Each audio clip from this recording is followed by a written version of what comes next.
வணக்கம். நலம் YouTube channel மூலமாக உங்களை சந்திப்பதிலே மிக்க மகிழ்ச்சி அடைகிறேன். இன்றைய தலைப்பு மூலிகை குளியல் பொடி. இந்த மூலிகை குளியல் பொடி என்பது நலுங்கு மாவு என்றும் சொல்வார்கள். இந்த நலுங்கு மாவுங்கிறது இன்றைக்கு தேவைப்படக்கூடிய விஷயம் என்னன்னு கேட்டிங்கன்னா, நம்மளுடைய உடலில் இருக்கக்கூடிய தோல் பகுதியில் நிறைய நச்சு கலந்து கொண்டு இருக்காது. எப்படின்னு பார்த்தீங்கன்னா, நாம் அதிகமான அளவு கெமிக்கல் கலந்த சோப்புகளை பயன்படுத்திகிட்டு இருக்கோம். இந்த சோப்புகள் மூலமாக நம்ம தோல் பூராவே பாதிக்கப்படுகிறது.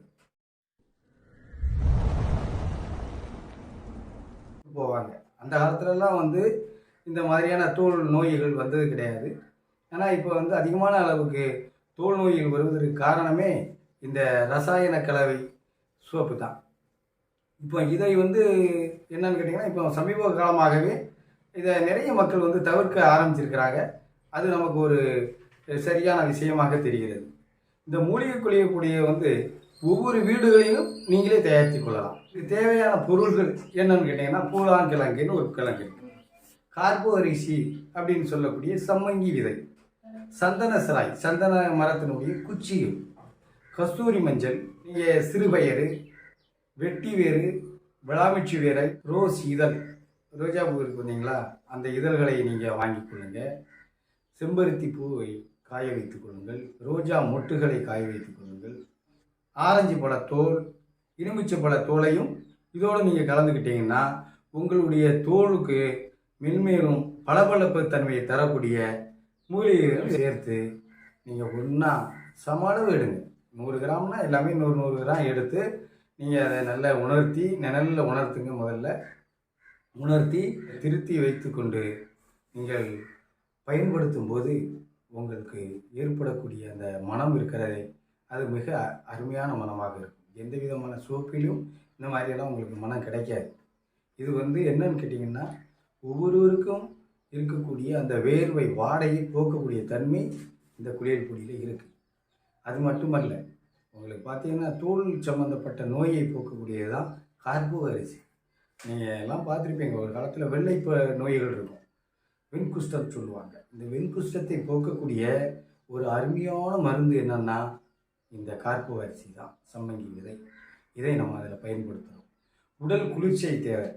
உடல் குளிர்ச்சி எங்கே இருக்குதுன்னு கேட்டிங்கன்னா, சந்தன சிராயில் இருக்குது, வெட்டி வேரில் இருக்குது, விளாமிச்சி வேரில் இருக்குது. நீங்கள் இதை எல்லாமே போட்டு திரித்து குளிக்கும்போது உடலும் நல்ல குளிர்ச்சி அடைகிறது. காலை எழுந்த உடனே நம்ம ஏன் குளிக்கணும்னு சொன்னால், இரவு நம்ம உடலில் பித்தம் ஏறிவிடும். அதை தணிப்பதற்காக தான் காலையில் எழுந்திரிச்ச உடனே நம்ம குளிக்கிறோம்.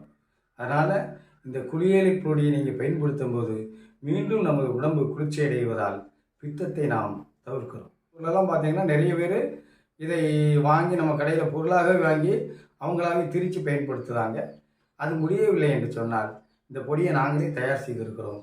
அதை நீங்கள் கேட்டால் உங்களுக்கு நாங்கள் தருகிறோம். தொலைபேசி எண்ணை பயன்படுத்துங்கள்.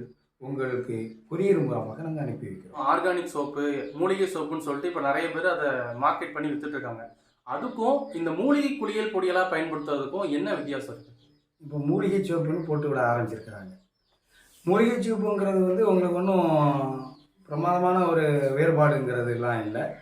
ஆனால் உண்மையிலே என்னன்னா, இப்போ குப்பைமேனி சோப்புன்னு போடுறாங்க. குப்பைமேனியை எடுத்து அதை சாறு எடுத்து தான் பயன்படுத்துகிறாங்க. அதே மாதிரி கற்றாழையில இருந்து எடுத்து அதையும் பயன்படுத்துகிறாங்க.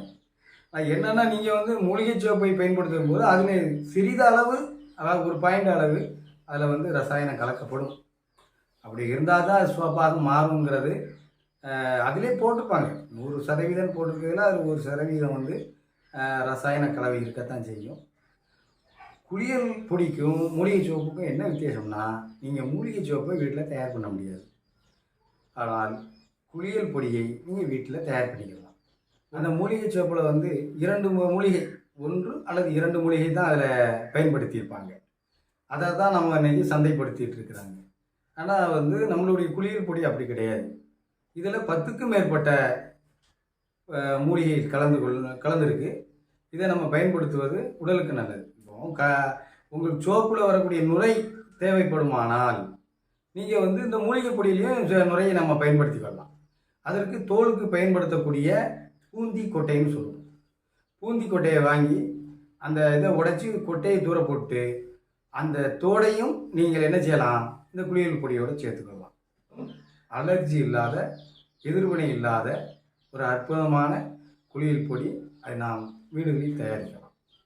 இதை போன்ற பயனுள்ள தகவல்கள் உங்களுக்கு தேவைப்படுமானால் எங்கள் சேனல்களை தொடர்ந்து ஆதரவு தாருங்கள். நன்றி.